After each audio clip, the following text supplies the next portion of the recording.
आज हम लोग प्रोज सेक्शन का फर्स्ट चैप्टर पढ़ते हैं, इंडियन सिविलाइजेशन एंड कल्चर। इस चैप्टर को महात्मा गांधी जी लिखे थे। आइए सबसे पहले दो वर्ड को समझते हैं, सिविलाइजेशन एंड कल्चर। देखिए, सिविलाइजेशन का मतलब होता है सभ्यता।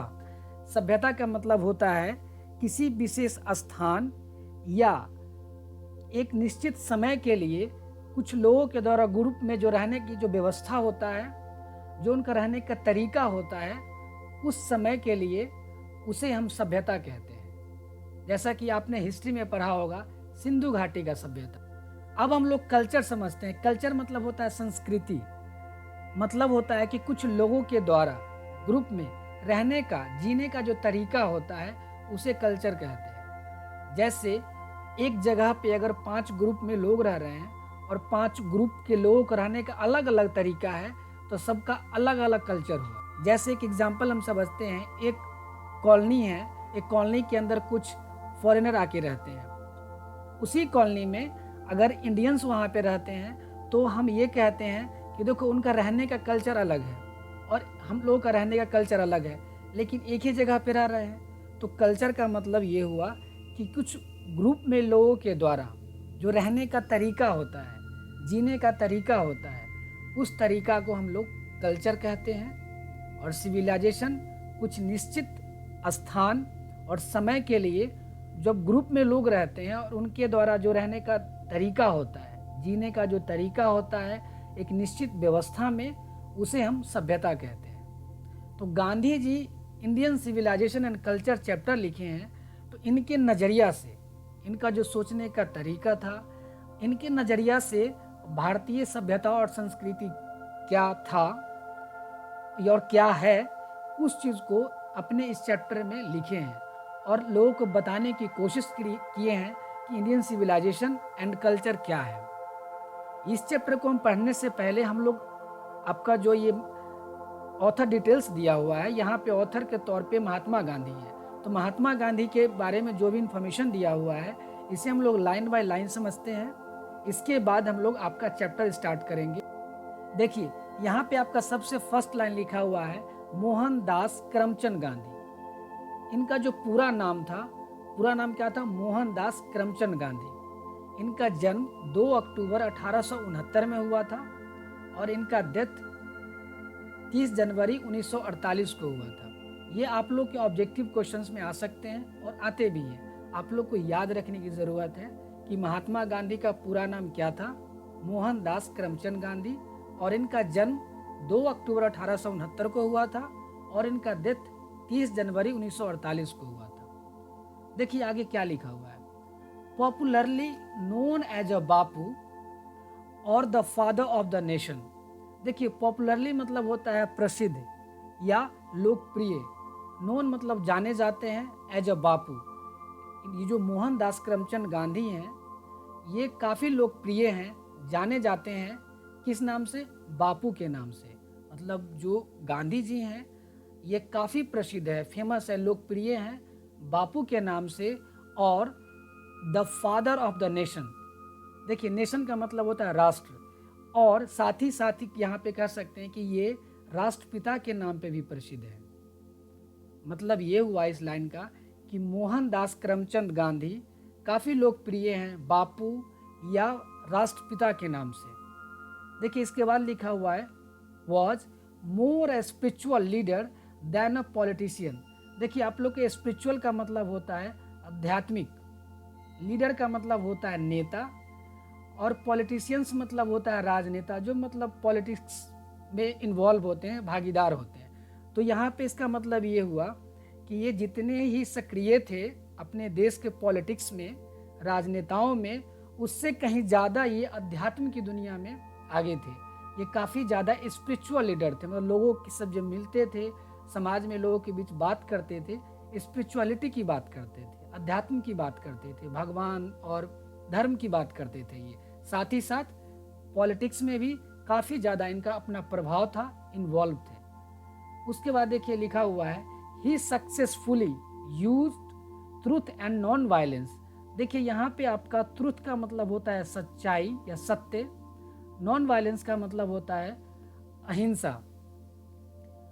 As the chief weapons against the British rule in India.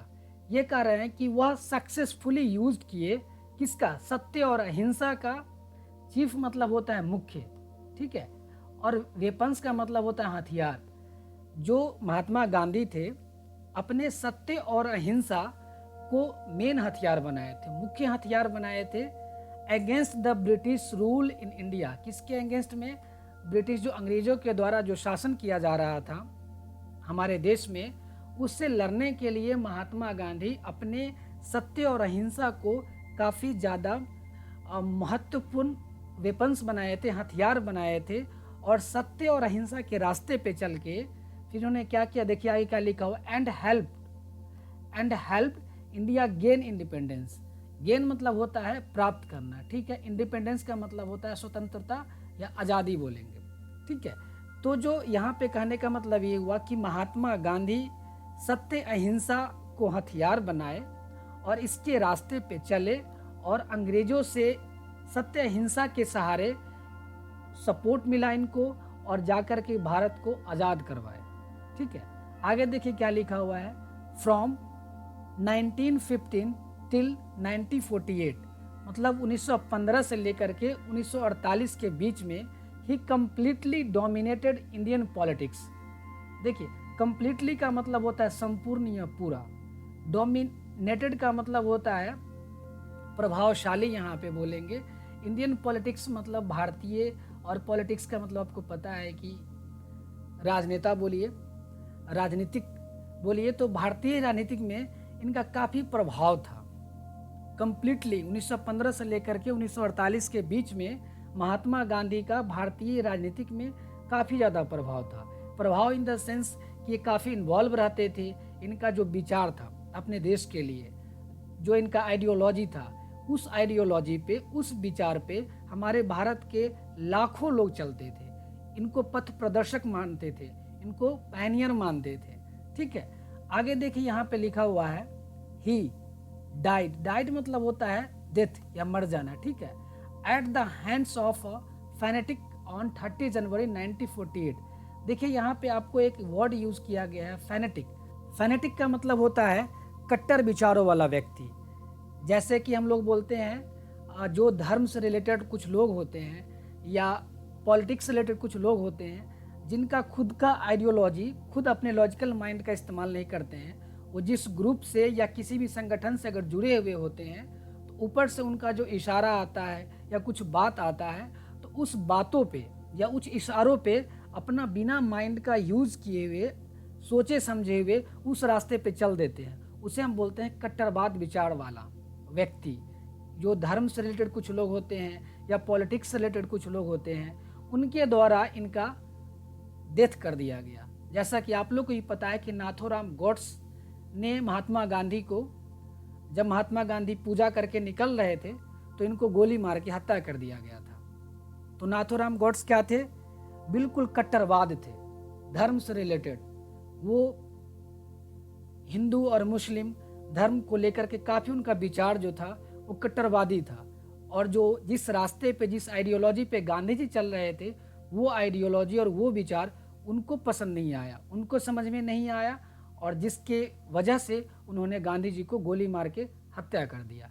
इसीलिए कहा जाता है कि जो महात्मा गांधी सत्य और अहिंसा के पुजारी थे, रास्ते पे चलते थे, लेकिन ये हमारे देश का समझिए कि दुर्भाग्य है कि ऐसे व्यक्ति का मौत एक कट्टरवाद व्यक्ति के द्वारा हुआ, हिंसा के तौर पे हुआ, ठीक है। आगे देखिए हम लोग पढ़ते हैं, इनका डेथ कब हुआ था, 30 जनवरी 1948 को। ये आपका ऑब्जेक्टिव क्वेश्चन में आ सकता है, इसलिए आपको याद रखने की ज़रूरत है। His autobiography my experiment with truth. देखिए ऑटोबायोग्राफी का मतलब होता है आत्मकथा। ये महात्मा गांधी एक अपनी आत्मकथा लिखे थे जिस बुक का नाम था my experiment with truth. Experiment का मतलब होता है प्रयोग करना, ठीक है, और विथ ट्रूथ, सच्चाई के साथ। देखिए यहाँ पे एक्चुअली ये बुक का नाम है my experiments with truth and the numerous articles that he wrote for young India. देखिए न्यूमरस का मतलब होता है बहुत से, बहुत संख्या में, आर्टिकल का मतलब होता है किसी न्यूज़ के लिए या मैगजीन के लिए आर्टिकल लिखना, पैराग्राफ लिखना, ठीक है। रोट मतलब लिखना होता है। और यंग इंडिया, जब महात्मा गांधी थे तो उस समय यंग इंडिया नाम का एक मैगजीन था। उस मैगजीन के लिए बहुत सारे ये आर्टिकल लिखे थे, ठीक है।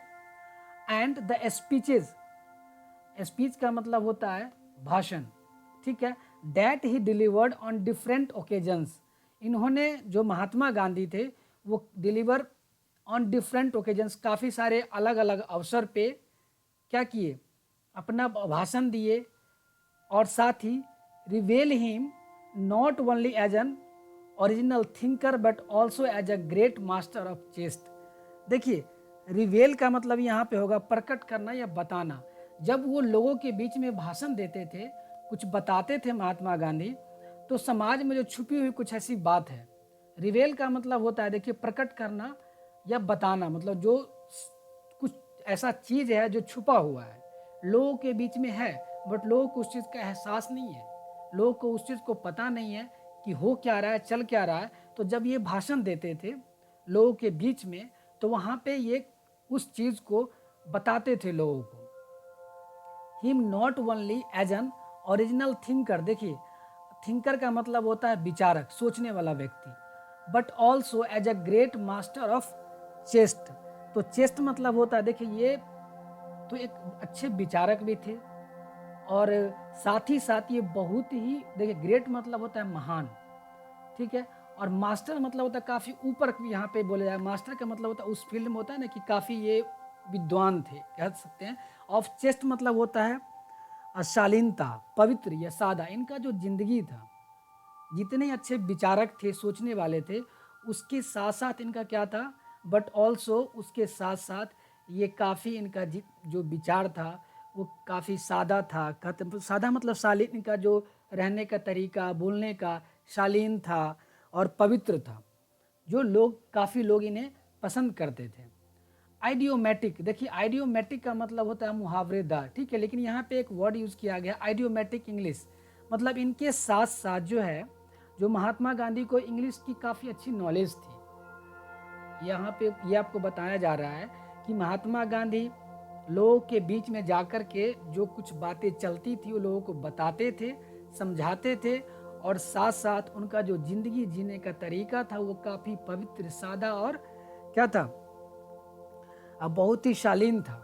इसके साथ साथ इनको इंग्लिश की अच्छी नॉलेज थी। In the following extract Indian civilisation and culture, जब ये इंडियन सिविलाइजेशन एंड कल्चर, जब ये चैप्टर लिखे हैं, तो काफ़ी सारा इन्होंने एक्सट्रैक्ट मतलब होता है कोशिश करना, ठीक है, किसी भी चीज़ को कोशिश करके बाहर निकालना, मतलब जो हमारा भारतीय सभ्यता और संस्कृति कैसा है, और इनके जो नज़रिया है देखने का, सोचने का जो तरीका है, उस इंटेलेक्चुअल से ये कैसे अपने भारतीय संस्कृति को और सभ्यता को देखते हैं, वो इस चैप्टर में लिखे हैं वो। तो क्या आगे कहते हैं, देखिए, Gandhi ji talks about the sound foundation of Indian civilization. इस चैप्टर में गांधी जी जो है, देखिए, यहाँ पे साउंड फाउंडेशन का मतलब, देख, साउंड मतलब नॉर्मली आप लोग को पता होगा आवाज़ होता है, और फाउंडेशन का मतलब नींव होता है, ठीक है, मतलब किसी भी घर का नींव पड़ना, जो नींव होता है उसे हम लोग फाउंडेशन कहते हैं, ठीक है, या फिर आधार बोलते हैं, फाउंडेशन। लेकिन यहाँ पे जब sound foundation of Indian civilisation आएगा, ऐसा करने का मतलब ये हुआ कि जो हमारा जो बेसिक जो चीज़ है, जो सभ्यता है, भारतीय सभ्यता, which has successfully with stood का मतलब होता है बिना क्षतिग्रस्त, जैसे था वैसे ही है। द पैसेज ऑफ टाइम मतलब कुछ समय बीतने के बाद भी। यहाँ पे गांधी जी बताते हैं कि जो हमारा सभ्यता है वो काफ़ी साउंड फाउंडेशन है, मतलब कितना मजबूत है इसका आधार, कि हमारा देश में कई देशों के लोग आए, कई देशों का सभ्यता आया, और उसके बावजूद भी हमारा जो फाउंडेशन है, जो हमारा जो सभ्यता है, रहने का तौर तरीका है, जो पहले था वो आज भी बचा हुआ है, कितना स्ट्रॉन्ग है। उसके बाद देखिए आगे क्या कहते हैं, the western civilisation which has the tendency. देखिए यहाँ पे टेंडेंसी का मतलब होता है झुकाव या रुझान। प्रिविलेज का मतलब आपका होता है किसी को एक विशेष अधिकार मिलना बोलते हैं, या फिर उसे बोलते हैं सौभाग्य से, ठीक है। मेटालिटी का मतलब आपका होता है अहमियत। तो यहाँ पे ये कह रहे हैं कि जो वेस्टर्न कल्चर था उसका काफ़ी झुकाव था हमारे सभ्यता के ऊपर, हमारे संस्कृति के ऊपर, ठीक है। उसको एक तरह से विशेष यहाँ पे हम प्रिविलेज इसलिए यूज़ किया गया है वर्ड। अब मेटालिटी का मतलब आपको बताएं कि मेटालिटी का मतलब अहमियत। जो वेस्टर्न सभ्यता था, हमारा जब देश गुलाम था, तो वो लोग काफ़ी ज़्यादा हमारे सभ्यता को ब्रेक करने का कोशिश किए, तोड़ने का कोशिश किए और वेस्टर्न कल्चर को लाने की कोशिश किए, फिर भी हमारा सभ्यता बचा हुआ है। Can not match the Indian civilisation, जो वेस्टर्न कल्चर था वो हमारे भारतीय सभ्यता से मैच नहीं कर सकता। That इवेल्स the moral beings.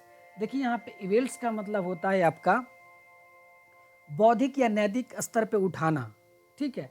जो हमारा जो मोरल बींग्स है, मोरल बींग्स का मतलब होता है नैतिक प्राणी। हमारा जो सभ्यता और संस्कृति है, ये हमारा जो मानवता है, जो रहने का तौर तरीका है, उसको काफ़ी क्या करता है, बौद्धिक और नैतिक रूप पे ऊपर उठाता है। बौद्धिक और नैतिक रूप से समाज में ऊपर उठाने का काम करता है। इस विचार से, इस व्यवहार से जो वेस्टर्न कल्चर है वो कभी कंपेयर नहीं हो सकता उसका हमारे सभ्यता के साथ। आगे हम लोग देखते हैं इस बॉक्स में क्या लिखा हुआ है। Answer the following questions hourly. इसका देखिए ऑरली का मतलब होता है मौखिक रूप से, ठीक है, मतलब बोल करके। तो यहाँ पे आपका जो कुछ क्वेश्चंस दिया गया हुआ है उस क्वेश्चंस का आप जवाब दीजिए कि क्या इसका जवाब होगा। What do you know about Gandhi ji. Gandhi ji के बारे में आप क्या जानते हैं? फर्स्ट क्वेश्चन आपका ये है। सेकेंड क्वेश्चन है what did Gandhi do for the farmers in Bihar. Gandhi ji ने बिहार के किसान के लिए क्या किए थे, ये आपको बताना है। फिर आपका नेक्स्ट क्वेश्चन है what do you understand by civilisation and culture. आप जो सिविलाइजेशन एंड कल्चर है इससे आप क्या समझते हैं, उसको आपको बताना है। नेक्स्ट और फोर्थ क्वेश्चन है आपका what do our holy scriptures tell us about universal human values. देखिए होली का मतलब होता है पवित्र, स्क्रिप्चर्स का मतलब होता है धर्मशास्त्र, धर्म ग्रंथ या शास्त्र। टेल का मतलब होता है बताना। यूनिवर्सल का मतलब होता है सभी व्यक्ति के लिए, सभी लोगों के लिए या सार्वभौमिक जिसको बोलते हैं। ह्यूमन मतलब होता है मानव और वैल्यूज मतलब होता है मूल्यांकन या उपयोगी या महत्वपूर्ण होना, ठीक है।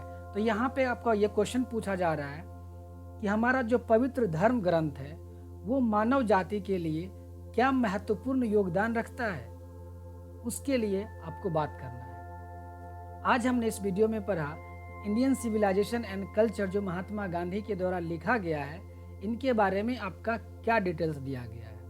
अगले वीडियो में हम लोग पढ़ेंगे Indian civilisation and culture, that means की जो इस चैप्टर के अंदर अपने नज़रिया से और सोचने के तरीका से महात्मा गांधी क्या लिखे हैं भारतीय सभ्यता संस्कृति के बारे में, उसको लाइन बाय लाइन हम समझने की कोशिश करेंगे और समझेंगे। आपको ये वीडियो कैसा लगा आप हमें कमेंट में लिख के ज़रूर बताएं, क्योंकि आपके जो कमेंट होते हैं ना वो हमें मोटिवेट करते हैं नेक्स्ट वीडियो को बनाने के लिए। Thank you for watching this video.